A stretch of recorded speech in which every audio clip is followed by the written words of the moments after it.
kikombe ndio ikipeleka kikombe. Na nje kitchen.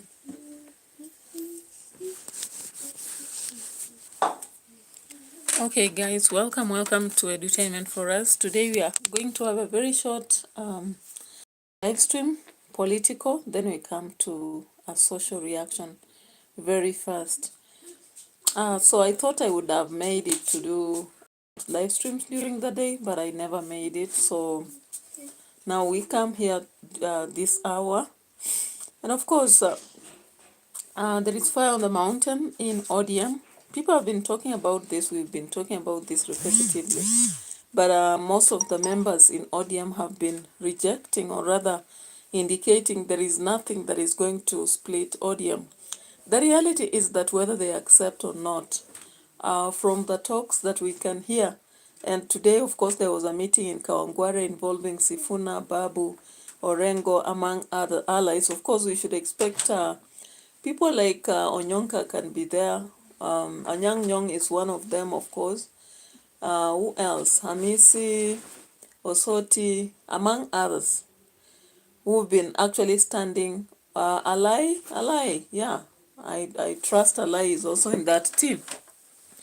So any blind man can clearly see that ODM is not working as a party. And of course, when some meetings are conducted, like what was conducted in Busia and Kakamega, these members I've just mentioned were totally absent. We just saw other individuals, of course, the ones who have been singing two-term, including Gladys Wanga, Oparanya. We saw people like Mbadi, Gladys Wanga. We saw Simba Arat. We saw the current governor of Kakamega, among others. Of course, there were so many, I can't mention all of them.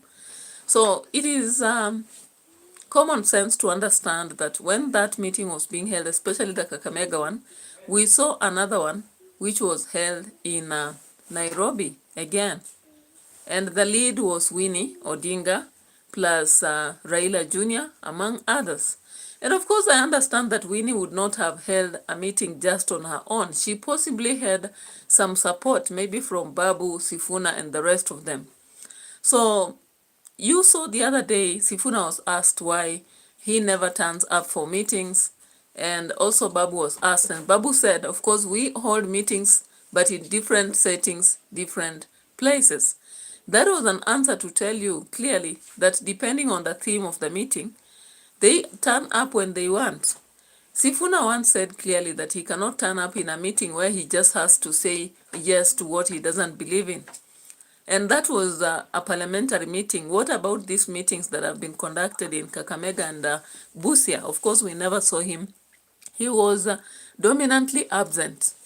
And of course, we didn't see him in the meeting by Winnie Odinga. But possibly, it is a strategy, you know. Politicians have a strategy. Their absence spells volumes. Their presence also speaks volumes. So let's come to today's meeting in KAWANGWARE. And we talk about it briefly, and then we can proceed to other aspects. Of course, I'm hoping that people are still campaigning for the peace and security of Chagulanye and the wife, because these are matters that are of substance and importance to anybody who believes in democracy. It's unfortunate that some of the presidents of Africa, or rather East Africa even, they keep talking about democracy. But even when they see that democracy being mutilated in the neighboring nations, they don't act, they don't speak anything. Theirs is total silence, then they turn up for the inauguration, and it is done. So it clearly tells us that these leaders don't believe in democracy. They only use that word because it suits them. It simply defines them in different fonts, but the reality is that they are not people who believe in democracy at all. So let's start by this split that has just been pronounced clearly. Anybody can see that. Let's see this. Yeah, so I want us to start by seeing what Sifuna said here, then we can get to Babu and Orengo.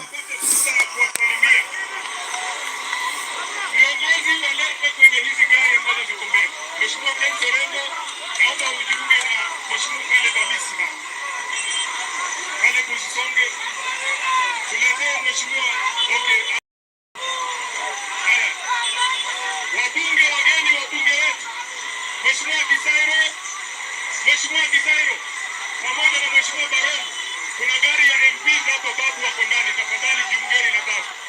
Hapa. Mheshimiwa Soti, na kuomba uje kwa gari langu tafadhali. Ndio tuweze kuonekana vizuri.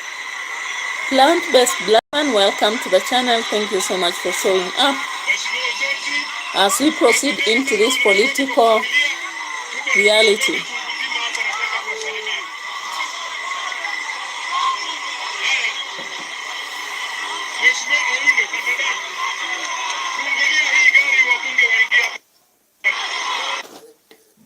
Umetoa zote mpaka t-shirt. So ulisema t-shirt walisema ikuwe gani? Yellow ni sawa? Sawa. Shusha.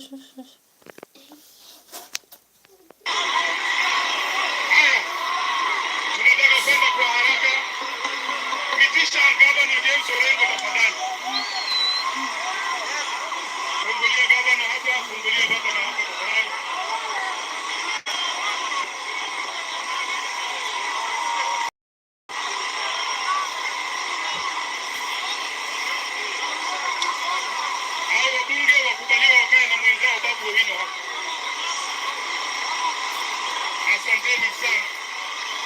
Asanteni sana. Mheshimiwa Ndolo, unaweza kuingia hapa kwa nani? Mheshimiwa Ndolo, ingia kwa hii gari ya Mheshimiwa Ayoi tafadhali, itakuwa rahisi. Hii gari ya Ayoi. Haya. Asante sana. Haya, gari ya sound tafadhali. Mtarudi mbele kidogo. Mbele tu kidogo ndio. Ndio wale wako upande waweze kuona. Haya, Nairobi wewe. Nataka tuanze salamu zetu na Tunashuka vibaya. Hizo ni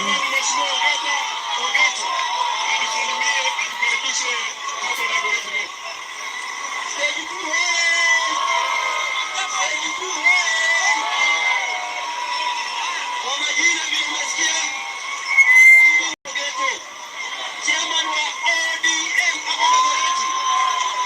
hapa stage 2. Nataka niwakaribishe kwa sababu gari kubwa huko stage 6. Hapa ni mwanzo wa kuongea. Hapa niko na MCS. Wacha niseme majina yao. Hapa tuko na youth leader anaitwa Dadi. Hapa tuko na mheshimiwa Ayoi. Kule nyuma tuko na ng'ombe ya Greg. Anaitwa Lance Tielo wa Dagoretti. Bona. Tunapata wananchi wa Dagoretti. Huku tu stretcher. Hawana kazi. Gharama ya maisha iko juu. Kuna shida hapa nchini. Kisha wanakuambia ya kwamba hakuna maandamano. Nataka mnisikie Warembo. Warembo hai. Nataka mnisikize hapa vizuri. Kijana hapa Kawangware anaweza tamani kufa.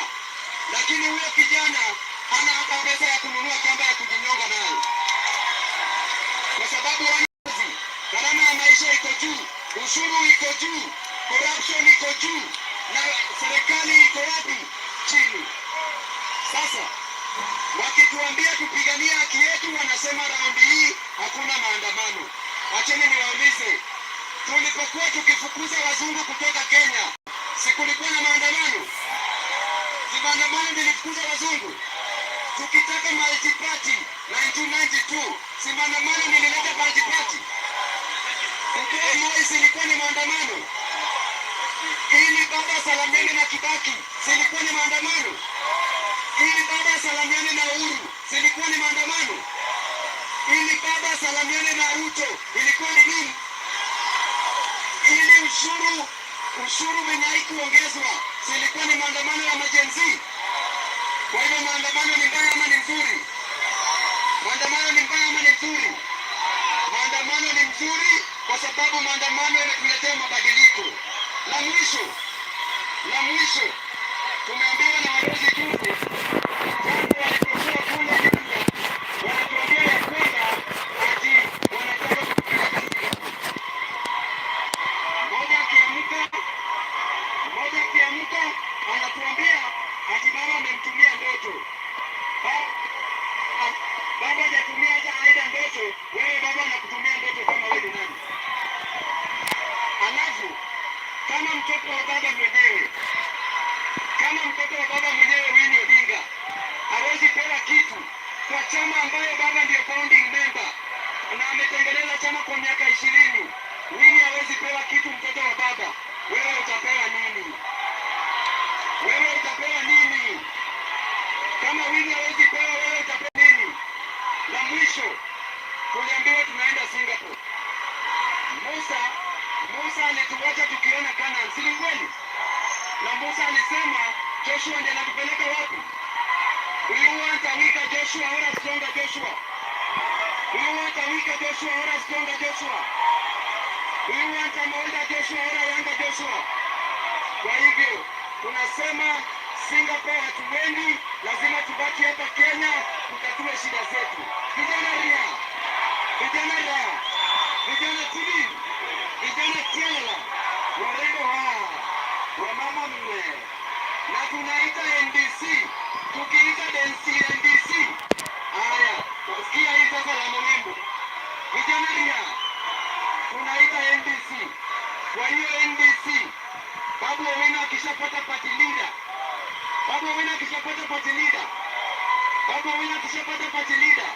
tunapata broad-based government. Lazima tuwe na a presidential candidate kama ODM. Asante sana katibu.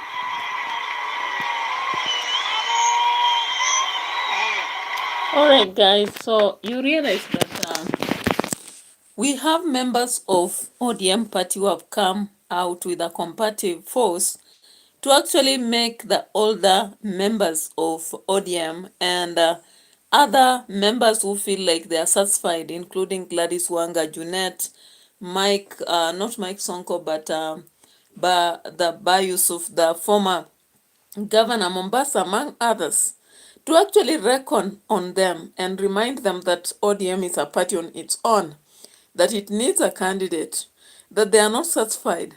They do not want to go to Singapore. They are not ready for the two-term.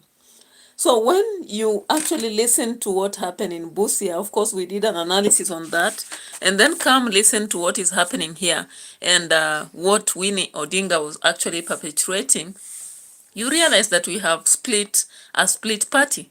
This is a totally split party because what Babu Owino is preaching is not what we have heard from the current leader of ODM party, that is the brother to the former Prime Minister Raila Odinga. And of course, you saw Oburu while in Kakamega and Busia. He insisted that they are going to join forces with broad-based government.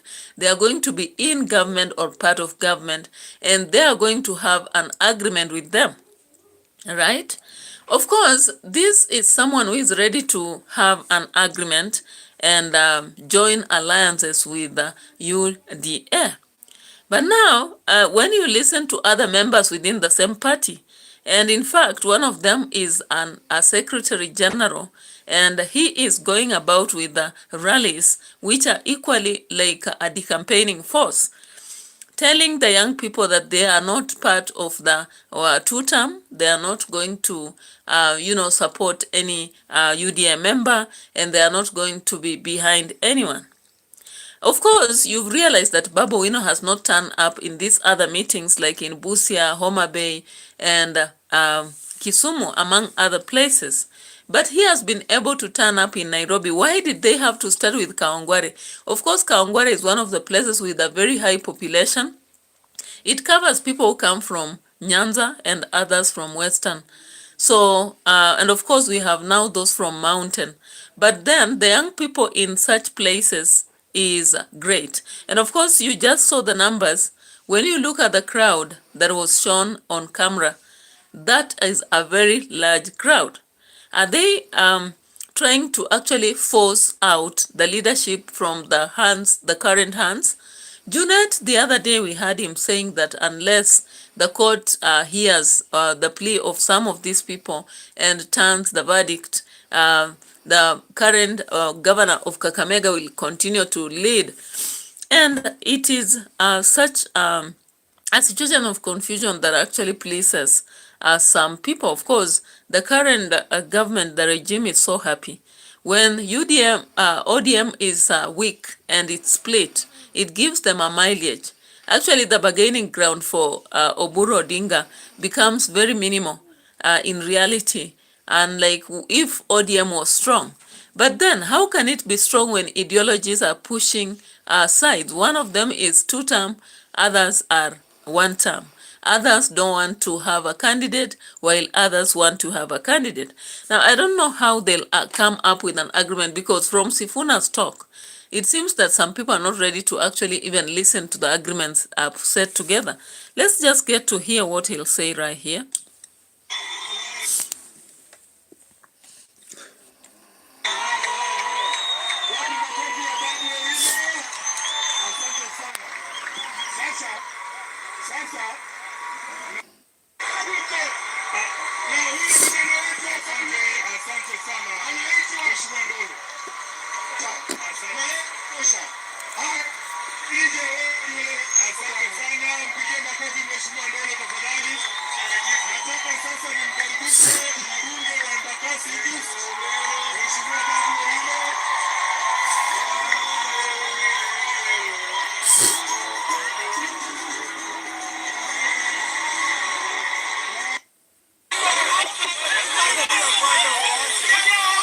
Hello.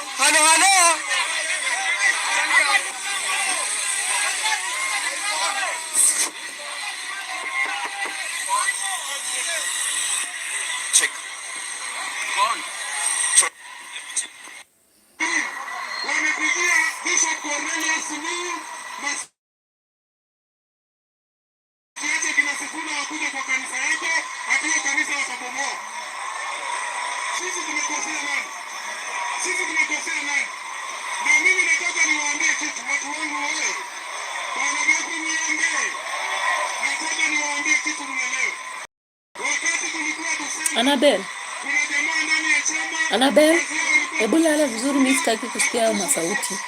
Na hakuna mtu ndani ya chama aliwaambia wanyamaze. Siku ile SIFUNA anajibu vitu ndio wanaitisha mikutano ya amani. Sasa nataka msikize vizuri. Mimi yule mama Aida alisema watu wakae waongee. Mimi nilitii wito wa mama Aida. Nimeona nikitusu mtu mahali. Unasikia nikitaja mtu mahali.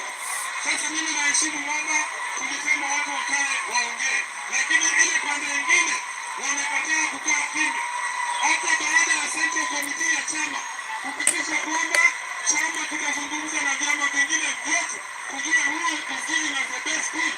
Tayari wamegeuza, wamesema watazungumza na UDA peke yake.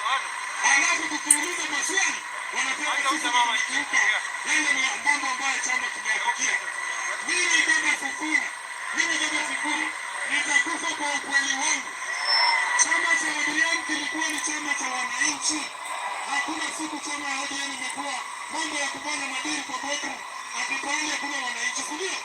Kwa hivyo nataka niwahakikishie kama katibu mkuu wa chama, tutafuata ile Central Committee ilisema ya kwamba tuwe na mazungumzo na vyama vyote vya kisiasa Kenya hii. Alafu wakili watuambie haya mazungumzo lazima yakuwe mazungumzo ya maadili. Hapana mazungumzo ya nani atapata kitu gani. Tunataka kujua wananchi watafaidika vipi kutokana na hiyo mkataba ambayo wanasema iandikwe. Wangapi wanakubaliana? Nione kwa mkono. Mtaniunga mkono? Mtaniunga mkono nini? Mtu ni maana wala mtanitoroka. Huku tunasemaje? Mnasemaje huku? Kuna mtu amekuja kuniambia kuni huku nikuta. Hili nikuta. Lakini niona wale one time. Mtu asikuja kutuambia watu watabuleti mbovu. Hatumilangi ya tuta. Hata hakuna bila ikuja kuroto sikusaidia. Asante sana. Sasa nataka hawa bunge wasalimie. babu tuite leo kipati lida na Mheshimiwa James Orengo yuko hapa.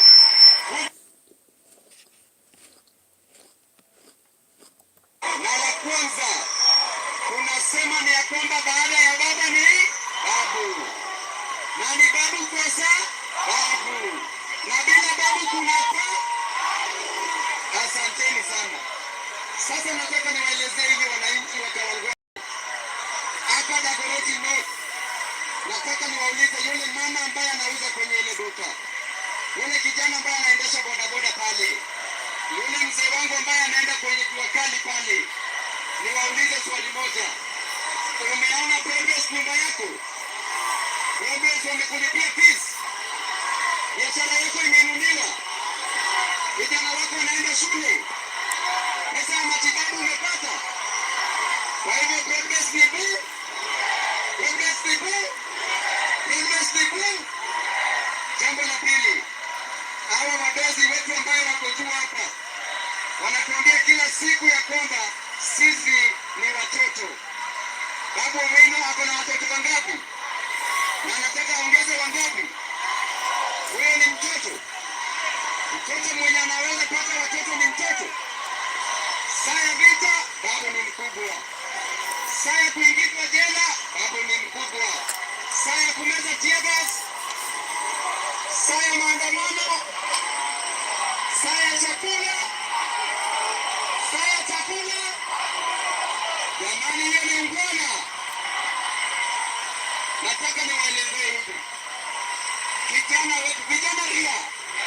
Kijana anatoka asubuhi mapema. Anaenda kuendesha bodaboda yake ili bibi apate chakula. Mama anatoka asubuhi.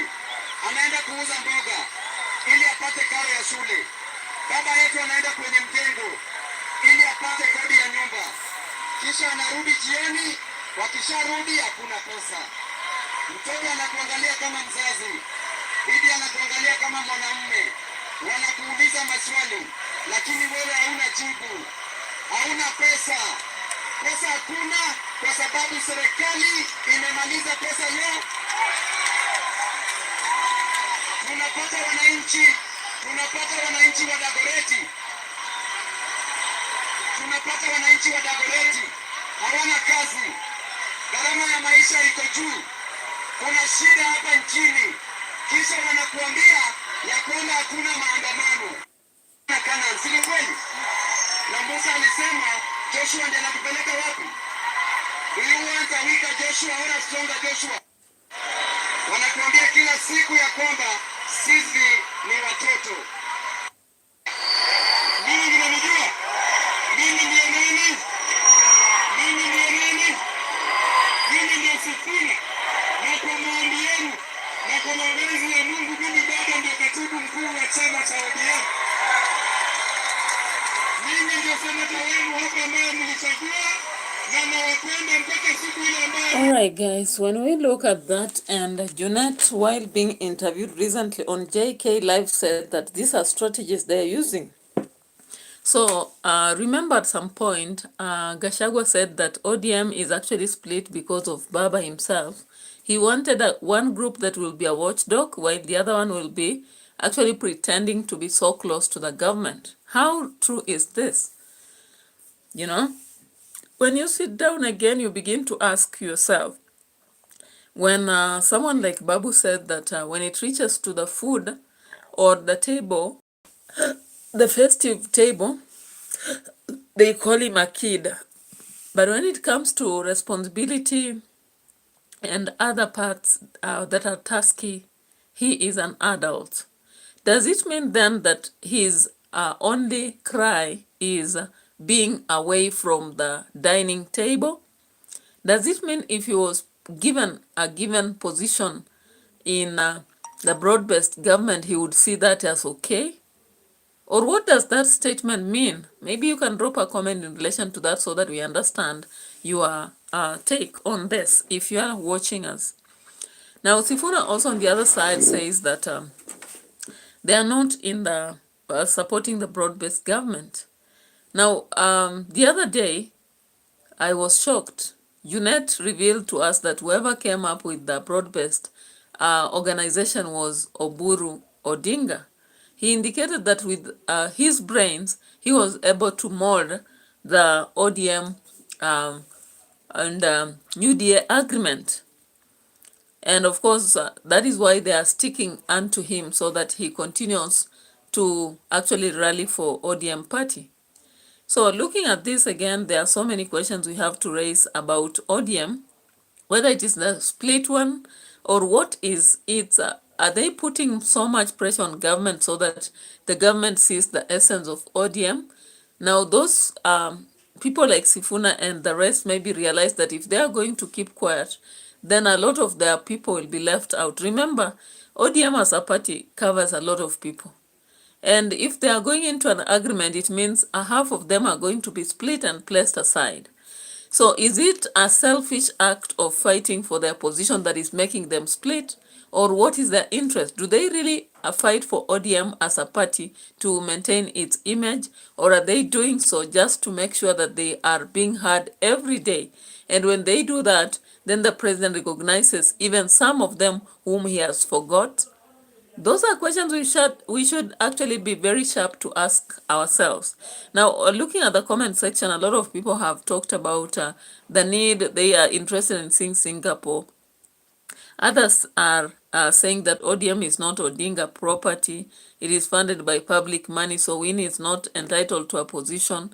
There are those who are saying that big up Babu Owino is a goon. Others are saying that Winnie Odinga shouldn't be treated as opposition if her mother joins Ruto's government. So I'm not so sure about this, what citizens believe. Maybe you should drop a comment also in relation to what you believe about these rallies. Like this is 2025. Remember, 2026 is 2027 is approaching. This is 2026 already. 2027, a year for election, is fast approaching, and we are going to see these rallies a lot. But the most important thing is that most people, especially elites and professionals, should actually sit down and question these people. They should even create amorphous groups to just question these people. What is their intention?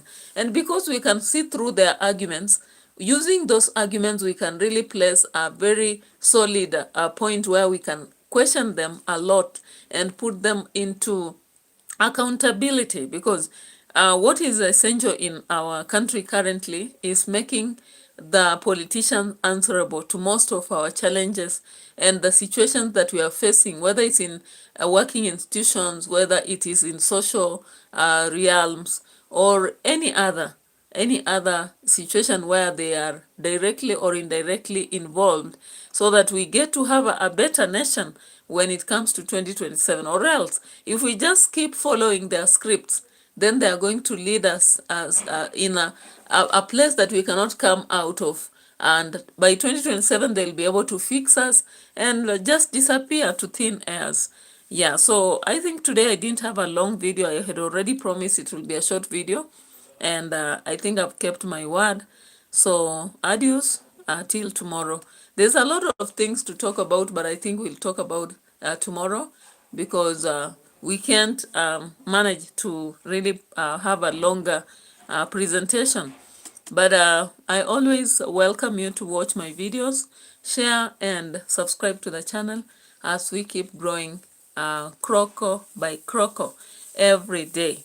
Thank you so much for those who have subscribed. Every day we are having a growth of at least 10 members and more. And we hope that we are going to achieve our goal in terms of subscribers and also viewership. I encourage most of those people who have subscribed to watch, because sometimes, again, we have a very large number of subscribers, but only few watch, which comes to disadvantage the part of our growth. Doka Green Thumb, a backflip. What is that? All right, so thank you so much. I think I'm coming to an end. And Doka Green Thumb, I didn't actually get it, whatever you meant. So bye-bye for now. Let's see tomorrow as we get to another